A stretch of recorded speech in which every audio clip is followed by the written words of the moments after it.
Okay, I think we're good. As far as I am aware, this is probably the best it's going to get.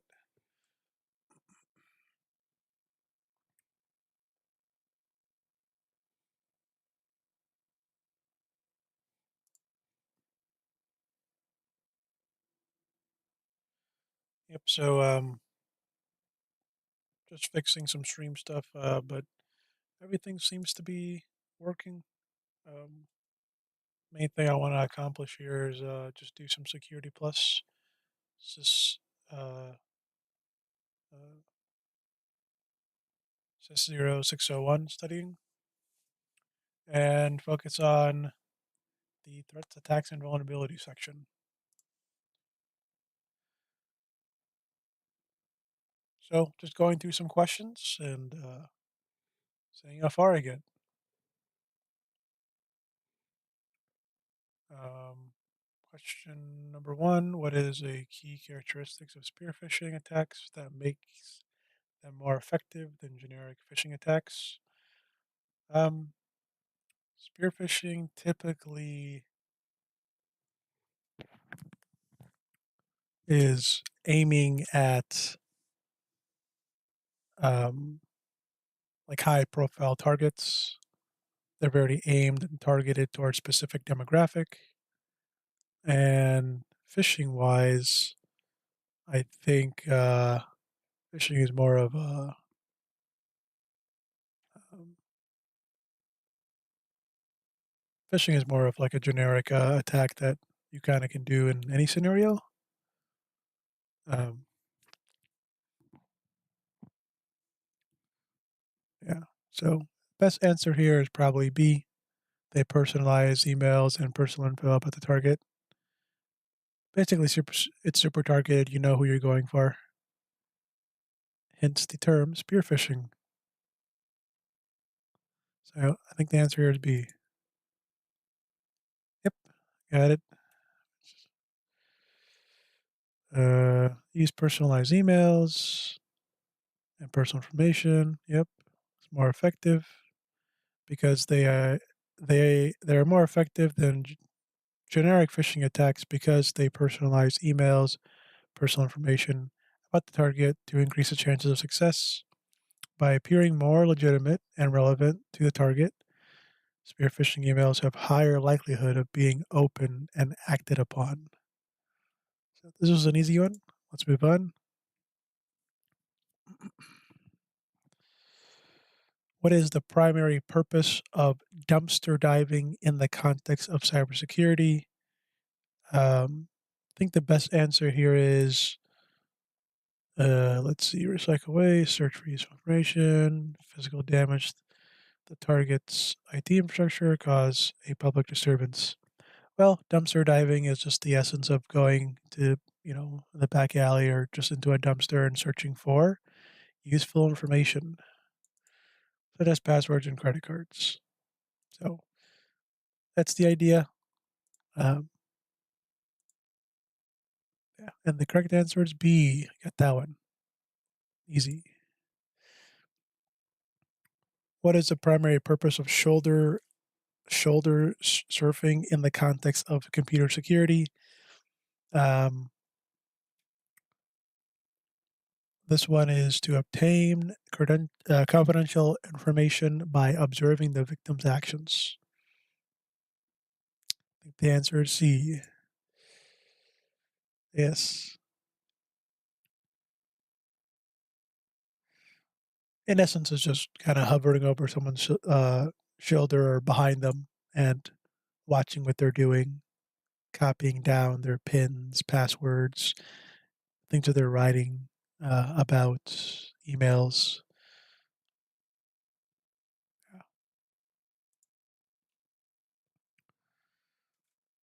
Um, the main difference between what is the main difference between uh, farming and fishing attacks? Um, I know farming attacks have to do with servers, so I'm going to go with B here. Um, I didn't particularly know that it targets DNS servers, but that's a good thing to note.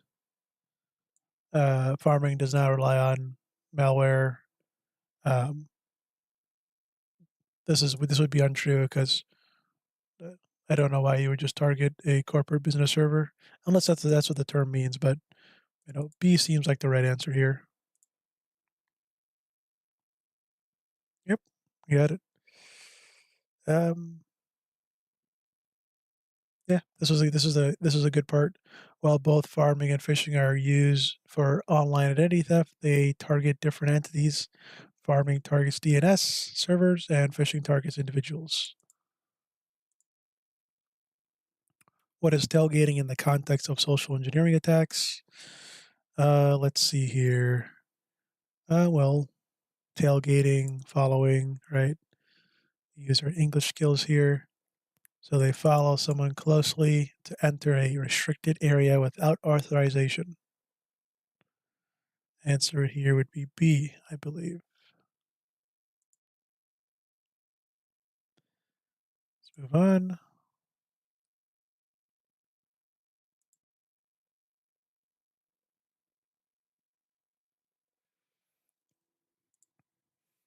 What is eliciting information in the context of social engineering?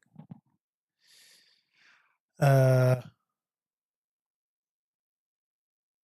so in this one, eliciting information, so you're trying to get information out of something or someone via social engineering tactics, which usually are are used in person-to-person communication.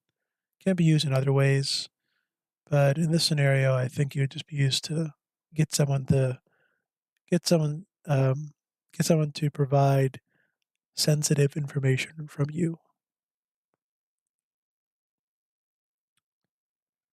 Um, Accessing secure area by following someone's authorization. No, I don't think A would be correct. Sending emails to trick recipients into revealing sensitive information.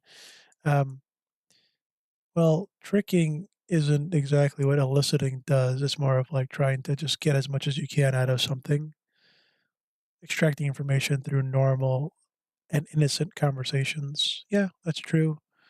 Using fake websites to steal login credentials. No. So answer is C. By elimination. Okay, let's move on. Um,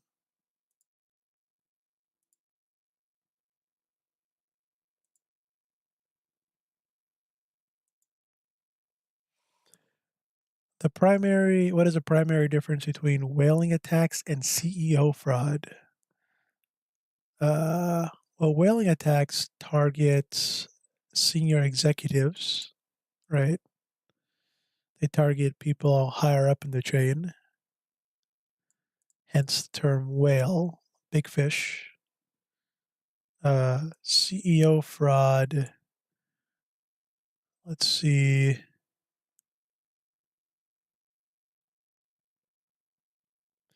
Yeah, CEO fraud would be like impersonating an authority figure. Um, so just based on reading some of these, uh, I don't think B would be the right answer because it seems like it has it backwards. It seems more like a whaling thing. Spear phishing techniques, stealing credentials, EO fraud is a low success. Yeah, I think the answer is A.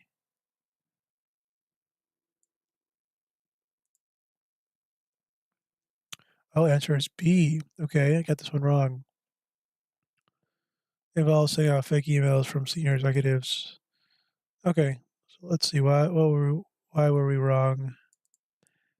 Is incorrect. This answer is incorrect because both whaling attacks and CEO fraud target senior executives or high-profile individuals.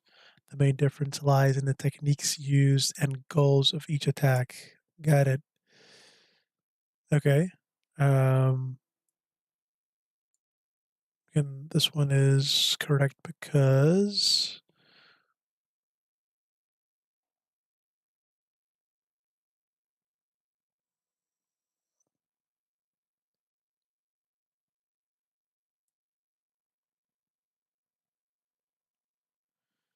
Okay, I kind of get it. We'll leave this one as we'll leave this one as hard. Come back to this in 6 minutes. What is the purpose of pre-pending in cybersecurity contexts? So, okay, so pre-pending in cybersecurity context. So, I don't exactly know what in what way they're talking about pre-pending, but let's use some context clues here. So, pre-pending or pending in of itself, it's a waiting game. Pre meaning previous or prior. So, before something or essentially pending. Check pre-pending or pre-waiting before something actually gets to happen, right? Uh, A, no. B, no. C, make it to make a message appear more trustworthy, potentially, and high sender identity. Uh, I'm going with C on this one. All right, we got it.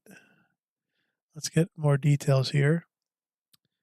Uh, in cybersecurity, prepending refers to when an attacker attaches a trustworthy value like re for reply or mail is safe or pass to a message to make it appear more trustworthy. These values are typically added automatically by a user's email client, leading the user to believe that their email client trusts the message and that it is safe to open. Okay, pretty easy. Which of the following is not a common type of personally identifiable information, PII for short, that can be used in identity theft? Well, I mean, this is a identifiable. This is the way you can personally identify someone. So security is kind of the same thing, and a bank account number is kind of the same thing. So go with C. Easy question.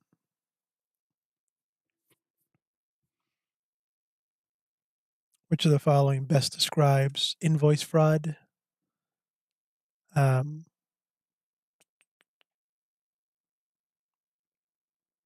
Sending fake invoices to customers, impersonating a trusted colleague or vendor to request payment or money transfer, overcharging clients on legitimate invoices, using a company's invoicing system to launder money.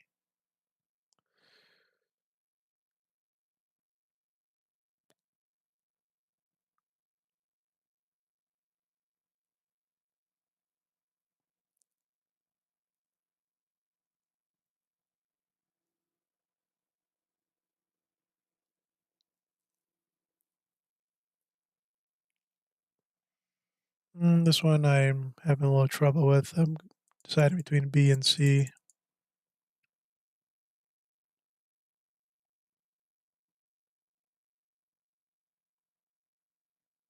I'm going with C here. Okay, got it wrong. Impersonating colleagues or vendors to request payment or money transfer was fraud. Yeah, makes sense. I don't know why I picked C, but we will mark that one as good. What information is typically targeted in a credential harvesting attack? Um, Credentials, username, password. So pretty easy for this one. Usernames, passwords, email addresses, and emails. C.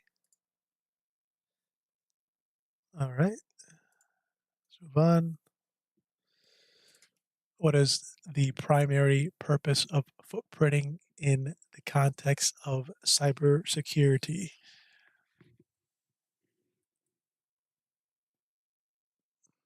Um,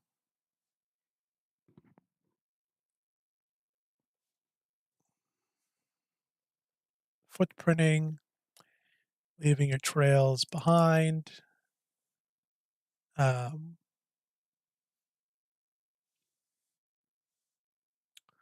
identifying vulnerabilities within a network. Well, no, I don't think that's correct. Exploiting vulnerabilities to gain unauthorized access. No.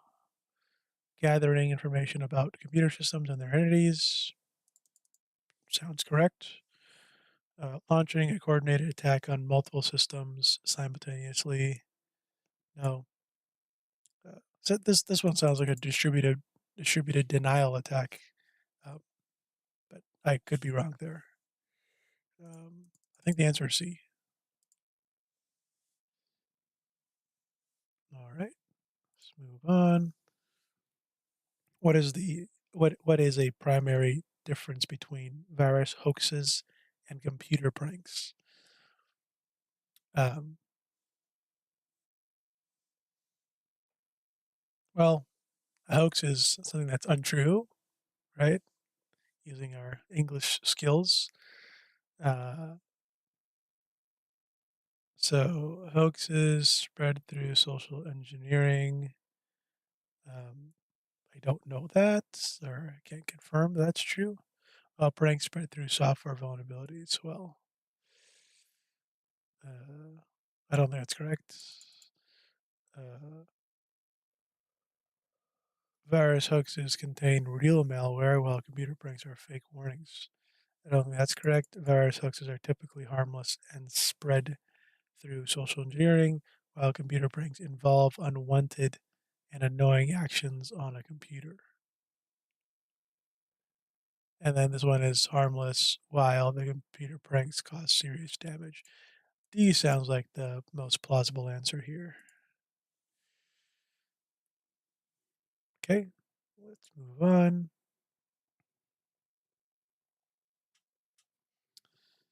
Um, what is the primary difference between whaling attacks and CEO fraud? Oh, we had this question. Um, Circling back, we got this one wrong. The correct answer was B, because CEO fraud and whaling attacks both target senior executives. Um, Whaling attacks does use spear phishing techniques. Uh, so, lessons learned here. This is the correct answer, B. And then the other ones, whaling attacks do target senior executives, but so does CEO fraud. This piece of it's untrue, so that's why A is wrong. And then C is just doesn't make too much sense. Um, yeah, so we're gonna go with B. Move on.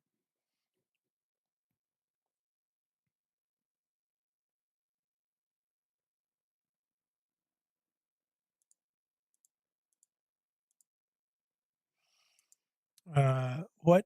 Uh, Sorry, I can't read. Which of the following techniques is not commonly used in phishing attacks? Um,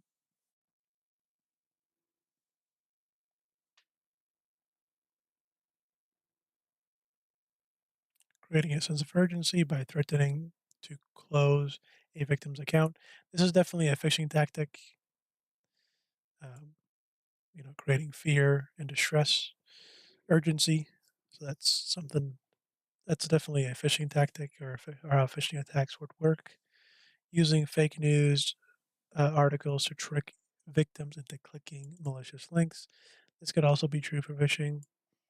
Impersonating a trusted entity to trick users into revealing insensitive information. This also could be true for phishing, and then encrypting sensitive data to render it unreadable without a decryption key. Well, phishing doesn't have anything to do with encryption or decryption, nor does it have to do with anything cryptography related. Uh, so, uh,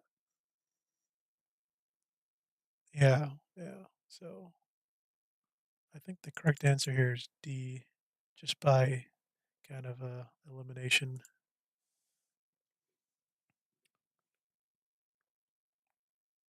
Encryption sensitive data is not a phishing tactic.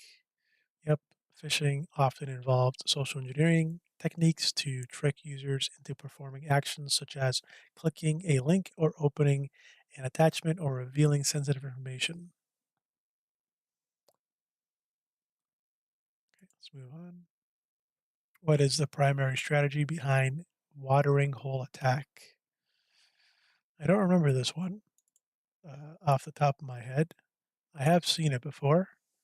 Let's see if we can use context clues to answer the question. Um, so, a watering hole in the animal world is kind of like a place you go to sit and drink and then get attacked by the predators. So, that's the example I'm going with. Hopefully, it helps. If it doesn't, oh well. Um, so infecting a popular software with application with malware. Um, I don't think so. Compromising target's email accounts to spread malware. Okay. Infecting websites frequently used by target organizations with target organization with malware. Spear sending phishing emails to target organizations employees.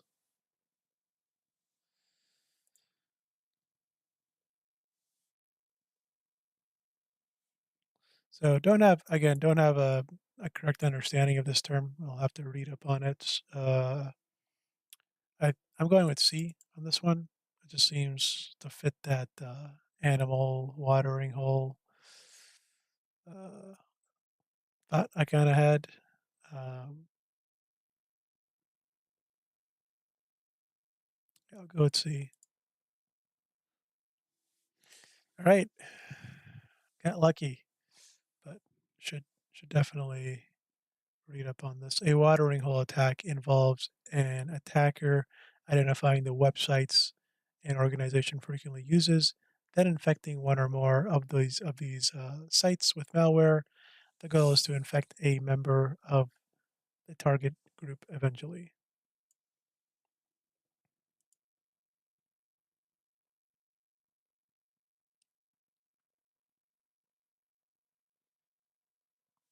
What is the primary uh, characteristic uh, of pretexting as as what is the what is the primary characteristics of pretexting as a social engineering attack?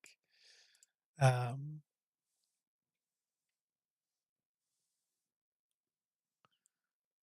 let's see here. Involve the use of typo squatting to trick users into visiting malicious websites. So I know typo squatting is the process of like creating a domain that resembles, the endpoint that you're trying to reach or the website you're trying to reach. So instead of using like an O, they would use like a special unique O that looks like the same thing. If you type to Google uh, wrong, uh, pre-texting kind of matches up with how typo squatting works. Um, so A is a potential one, creating a situation to trick victims into revealing private information, exploiting software vulnerabilities to gain unauthorized access to systems. I don't think this would be an option. Sending phishing emails to target organizations. So kind of sitting with A and B on this one. B just seems a little too simplistic. Uh, Text in this scenario does deal with typo squatting, waiting for the user to mess up. I think the answer is A. Oh no. Okay. The answer is B. Or second one wrong. No problem. Pretexting is a type of social engineering attack where an attacker creates a situation or pretext to lure victims to vulnerable situations and trick them into giving private information they would typically not share outside of the context of the pretext. Okay. A is wrong because okay, this answer is incorrect because pretexting focuses on creating a situation to trick victims, not using typo squatting, which is a different type of cyber attack. Okay, well, good to know. Pretexting, tricking. That's how we're going to remember it. Come back to that one.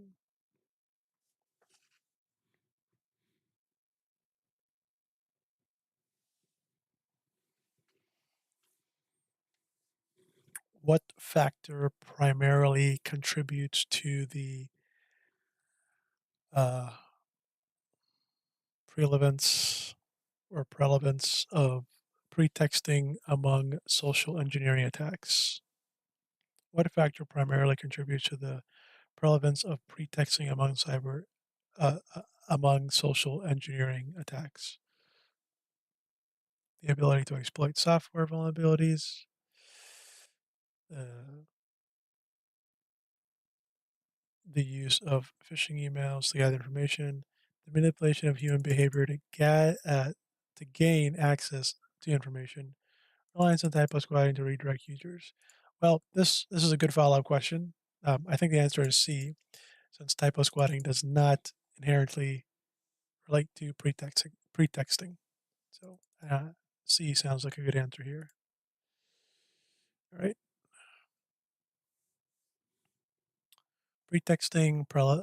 Prevalence among social engineering attacks is primarily due to its reliance on manipulating the human mind in order to gain access to the information the attackers want instead of having to hack a technical system.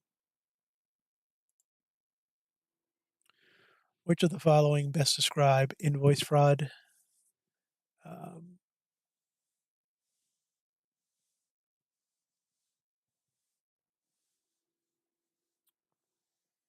we had this question. Looks like we're circling back to it. Um, so, the correct answer here is B. Impersonating a trusted colleague or vendor to request payment or money transfer. Um, I answered C for this one. It was wrong um, because this this while is another type of fraud. I don't think it's straight invoice fraud. Okay, B. Um, and this answer is incorrect because overcharging on legitimate invoices is not a form of impersonation or cyber attack. Okay, and this one's right because invoice fraud is a type of attack used by cyber criminals in which they impersonate a trusted colleague, vendor, or supplier to extract payment information or request a transfer of money. Okay. What makes influence campaigns a dangerous new paradigm in cybersecurity? Um,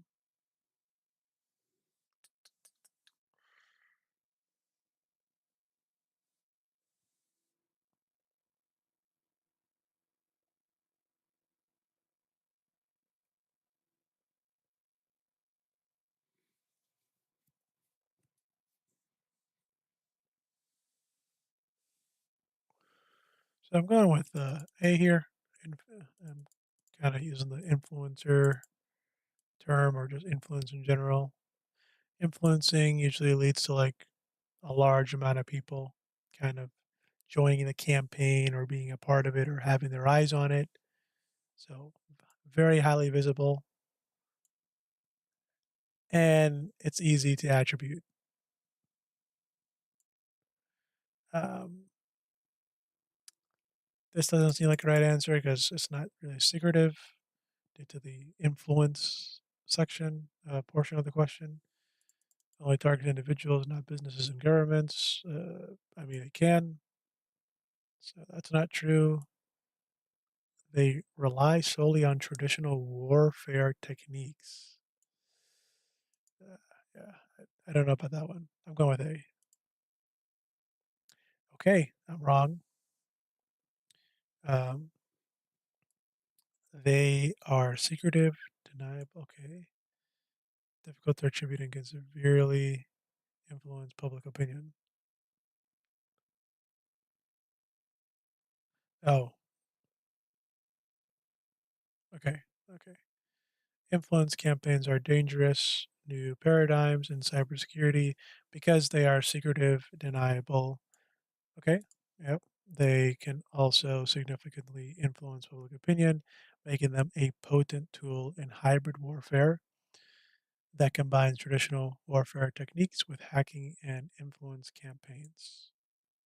And my answer was A. This answer is incorrect because the influence campaigns are actually secretive, deniable, and difficult to attribute.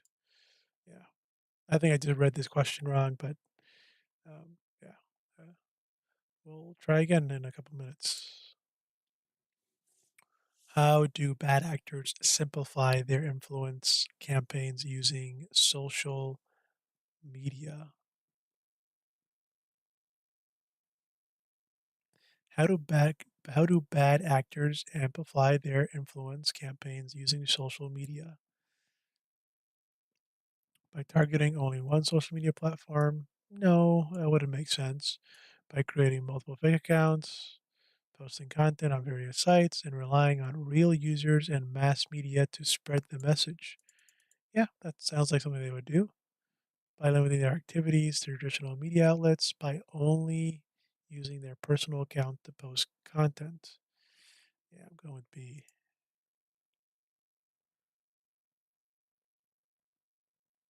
Hey, Professor Measure. Got linked here. Bad actors amplify their influence campaigns using social media by creating fake accounts that appear as real users. They also post content on multiple social media platforms and websites, increasing the scope of their reach. Real users start to see and share the content, which may eventually get picked up by mass media. This amplification process allows a message from a fake user to gain traction on a widely trusted media outlets. Um, okay, let's move on. What is the primary characteristic of pretexting as a social media as a social engineering attack? Um, yeah, tongue twisters.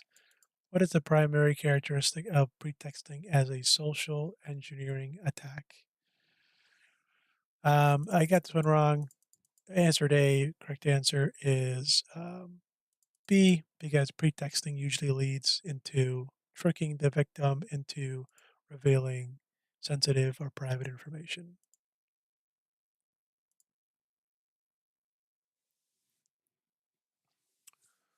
What makes influence campaigns a dangerous new paradigm in cybersecurity? We just had this question. I don't know why they're asking me right away, but the correct answer is C. They are secretive, deniable, difficult to attribute, and can severely influence public opinion. And we're done, at least with part one. So we will start part two or section 2.0 tomorrow, um, and then potentially do the CISSP, but we'll have to see. But part two tomorrow. Hopefully that study session was useful to anyone who does watch the video. Um, and yeah, thanks for watching.